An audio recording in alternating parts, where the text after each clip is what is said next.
Morning mummy. Good morning બેટા. મીરા શું કરે છે? એ જ સવારમાં ઉઠીને ફોન, ઓફિસનું વર્ક. ખબર નથી પડતી કે આ જિંદગી આમાં જતી રહેશે કે શું. આખો દિવસ કામ કરવાનું, ઘરે આવીને વળી પાછું કામ કરવાનું, ત્યાં જઈને પાછું કામ કરવાનું. Mummy, the life is all about work. ના, તે તારી લાઈફને વર્કની આજુબાજુ કંડારી દીધી છે બેટા. જો સાચું કહું ને તો હવે તારે વિચારવું ન જોઈએ. લાઈફ વિશે ના ના, તારા પોતાના વિશે. આહ, જો બેટા, દામિનીએ એના મનપસંદ છોકરા સાથે લગ્ન કરી લીધા ને સાગર કુમાર ખરેખર આ ઘરનો દીકરો બનીને રહ્યા છે. હા માનું છું. તને તો ખબર જ છે કે એમના આવ્યા પછી આ ઓફિસનો વર્ક અડધું અડધ એમને સંભાળી લીધું છે, હા ને? 80%. અને એમના મમ્મી પપ્પા હોવા છતાં પણ એ આપણે ત્યાં ઘર જમાઈ તરીકે રહે છે. શું કામ? કે લગ્ન પહેલાં દામિનીએ શરત મૂકી હતી કે તમારે મારા મમ્મીને તો સાચવવા જ પડશે. હવે જો સાગર કુમાર આખી જિંદગી મને સાચવવાના જ હોય તો હવે તારે તારી લાઈફ વિશે ન વિચારવું જોઈએ? મમ્મી, આ સાગર કુમાર છે ને તમારી સાથે મને પણ સાચવી લેશે, અને એ મને ન સાચવે ને તમને સાચવે તો તમે મને સાચવી લેજો. સીધી એવી વાત છે. સચવાવા માટે કોઈ આટલું બધું મહેનત કરવાની જરૂર નથી. 30ની એજમાં ગ્રે હેર આવી ગયા છે, આ સ્કિનમાં કરસલીઓ પડવા માંડી છે. આટલું ટેન્શન લઈને ઓછું છે તો હવે તમે મને બીજું વિચારવાનું કહો છો. એક વાત કહું, માનીશ, તારા મામાએ જે છોકરાનું માંગુ મોકલ્યું હતું, ભણેલો ગણેલો છે, મા બાપ નથી એના.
ફોન નંબર આપ્યો છે, ક્યાં મળવું છે, કેવી નો રીતે?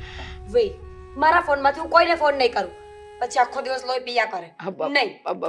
એક કામ કરજે, હું એને ફોન કરીને કહી દઈશ હા કે મારી દીકરી તમને અહીંયા નજીકમાં જ. એમ નહીં, તમે એને ફોન કરીને કહેજો કે મારી દીકરી સામે ચાલીને બરબાદ થવા તમારી પાસે આવી રહી છે. હમણાં તો હા પાડી, પછી શું કામ ના પાડે છે? એમાં બસ બસ હવે, ઓહ નટંકી, બસ હો, બસ જઈશ. ફોન કરો એને. હા હા, કરી લઉં હા. કે આજે મારી દીકરી તમને મળે છે. મટી ગયું? દુખે તો છે, દુખે છે.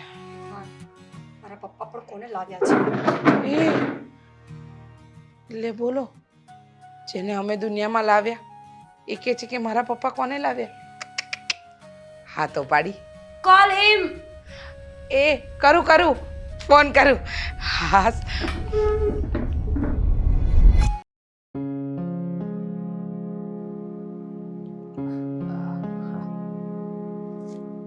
કામ હોય તો ફિનિશ કરી લો. આમ પણ મને લેટ થાય છે. હું નીકળું, આપણે પછી મળીશું. હા ના ના, હા પતી ગયું ને, ફોન મૂકી દીધો મેં. આપણે અહીંયા વાત કરવા માટે તો આવ્યા છીએ, તો વાત કરી લઈએ ને. હા. By the way, Meera, Aditya. મમ્મીએ કોલ કર્યો હશે. હા, ફોન આવ્યો હતો એમનો અને કહ્યું કે એકવાર તમે બંને મળી લો, પછી વાત આપણે આગળ વધારીશું. તો ના પાડી દો ઘરે જઈને. તમને જવાની ઉતાવળ કેમ છે અને ના પાડવાની વાત કેમ કરો છો? કઈ પ્રોબ્લેમ છે? ના ના, પ્રોબ્લેમ કાંઈ નથી, પણ તમારા રિસ્પોન્સ પરથી એવું નથી લાગતું કે તમે ખુશ હોય, મળવા માટે ઉત્સુકતા હોય તમને, અને તમારા ફોનમાં જે તમારું ધ્યાન હતું ને એના પરથી તો. તમારી જેવું જ છે મારું પણ. મને લાગી રહ્યું છે કે તમને પણ ઘરેથી મતલબમાં જબરદસ્તી અહીંયા મળવા માટે મોકલ્યા હશે. તમને પણ? યસ. આઈ મીન તમારી મરજી નથી તો ના પડાય ને મારા મમ્મીને. નથી પાડી શકતો. કેટલા દિવસથી મારી પાછળ પડ્યા છે કે બેટા હા પાડી દે, હા પાડી દે. સમજો કે મને પણ એવું જ કહી રહ્યા છે કે હા પાડી દે, હા પાડી દે. હવે હું પણ ઘરે ના નથી પાડી શકતો. અત્યાર સુધી ના પાડીને આટલા વર્ષો કાઢ્યા, પણ હવે ના પાડીશ તો ઘરના મને બહાર કાઢી મૂકશે. મને પણ જો હું એકલી રહેવા માટે એટલી બધી સ્ટેબલ નથી હજુ. બિઝનેસ છે અને હું કામ પણ કરું છું. એકલી રહેવા માટે સક્ષમ નથી, એટલે મજબૂરીમાં મારે જલ્દીથી જલ્દી લગ્ન કરવા જરૂરી છે. મારે લગ્ન કરવા તો નથી પણ કરવા છે. ફાઇન, તમે ના પાડી દો. મારા મમ્મીને કોલ કરો કે તમારી છોકરી મને બિલકુલ પસંદ નથી. સોરી, હું ના નહીં પાડી શકું. મારાથી ના શબ્દ ના નહીં બની શકે. એકચ્યુઅલીમાં હું વિચારતો હતો કે હું કોઈ એવી છોકરી સાથે લગ્ન કરું જેને પોતાની રીતે જીવવું છે. આ ઘરમાં આવીને કે મતલબમાં સાસરી આવીને પોતે બંધનમાં રહે, એને જે કરવું હોય એ છૂટછાટ ના મળે, મતલબમાં ફ્રીડમ. લાઈક મી. મને ખબર નથી કે તમે શું વિચારો છો. જો સાચું કહું, મને કોઈથી કઈ તકલીફ નથી. હા, પણ આદત નથી. કોઈ વ્યક્તિ મને બોલ કર્યા કરે, તું આમ કર, તું આમ કર, તું આ કપડાં પહેર, તું આવી રીતે. જો જિંદગી કોની છે? મારી. હું મારા બિલ્સ પે કરું છું તો મારું જીવન જીવવાનો અધિકાર મને છે ને. બિલકુલ. કોઈ શું કામ મને ગાઈડ કરે કે મારે કઈ રીતે જીવવું જોઈએ? I like it. બોલતા જ જાઓ. એટલે લગ્ન માટે ના પાડવાનું મારું મેઇન રીઝન તો આ છે. પતિ હોય તો એ પણ શંકા કર્યા કરે, ન ફોન રાખવા દે, ન સારા કપડાં પહેરવા દે, અને આ બધું મને બિલકુલ પસંદ નથી. બરાબર છે, એકદમ સાચી વાત છે. અગ્રી છું. યસ. હા, મતલબમાં તમે જે કહી રહ્યા છો એ સાચી વાત છે. આવું જોવું જોઈએ. હા, બંધનમાં શું કામ રહેવું જોઈએ? આપણે આપણી રીતે જીવી શકીએ છીએ, આપણા ખર્ચાઓ ઉપાડી શકીએ છીએ, તો મજા આવે એમ કરીએ. બરાબર છે, ગમ્યું મને. તો તમે ના પાડી દો, કારણ કે લગ્ન પછી પણ હું તમારા ઘરમાં કોઈની કાંઈ વાત નહીં માનીશ, તમારી વાત નહીં માનીશ તો દુઃખ થશે ને તમને. એની કરતાં સારું છે કે પહેલા જ ના પાડી દો. ચલો બાય બાય. ખુશી થશે મને. સોરી, ખુશી થશે મને. સાચે, કારણ કે હું જેને અત્યાર સુધી ગોતતો હતો એ હવે મળી. તમે સમજી નથી રહ્યા મારી હું વાત. સમજી જ રહ્યો છું, તમે સમજતા નથી. હવે મારા તરફથી તો હા જ પડશે, કારણ કે હું એવું જ વિચારતો હતો કે દર વખતે છોકરીઓ હા જ પાડે છે, મને કોઈ રિજેક્ટ નહોતું કરતું. હા, પહેલી વાર તમે રિજેક્ટ કર્યા ને તો મને ત્યાંથી જ મન મતલબમાં માની ગયું હતું કે મને રિજેક્ટ કરે ત્યાં મારે હા જ પાડવી છે, ત્યાં હું કોઈ દિવસ ના નહીં પાડું. સાંભળો, મારે સાંભળવું નથી, તમે મારી વાત સાંભળો. હું શું કહું છું કે ફેમિલીમાં બીજું કોણ કોણ છે? મમ્મી, બેન અને બેનના હસબન્ડ અચ્છા. ઘર જમાય છે. સાથે રહે છે? અરે વાહ. શું વાહ? આઈ મીન સારું થોડી લાગે? સારું જ લાગે ને. વિચાર કરો કે લગ્ન કરીને એવું જરૂરી થોડી છે કે હરેક સ્ત્રીએ એના એટલે છોકરાવાળાના ઘરે જ જવું જોઈએ. હા, અરે ક્યારેક તો હવે ટ્રેન્ડ ચેન્જ કરવો જોઈએ કે નહીં, કે હવે લગ્ન થાય એટલે છોકરો છોકરીના ઘરે જતો રહે રહેવા. સમય એવો આવવો જોઈએ ને. Are you out of your mind? હું તો આવું જ વિચારું છું. સારું, વધારે સારું વિચારો છો, એટલે જ મારા મમ્મીએ મને ફોર્સ કર્યો છે તમને મળવા માટે, નહીં? બરાબર.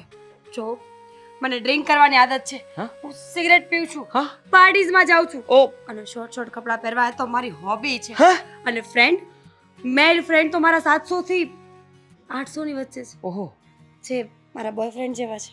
સંજુ બાબા કરતા પણ મોટો રેકોર્ડ. કોઈ સંજુ બાબા એ બ્રધર ના ના ફ્રેન્ડ ના ના બોલિવૂડ વાળા સંજુ બાબા. હા પણ મને બધું જ ગમે છે. I like it. બોલાવે છે. કોણ ક્યાં? હલો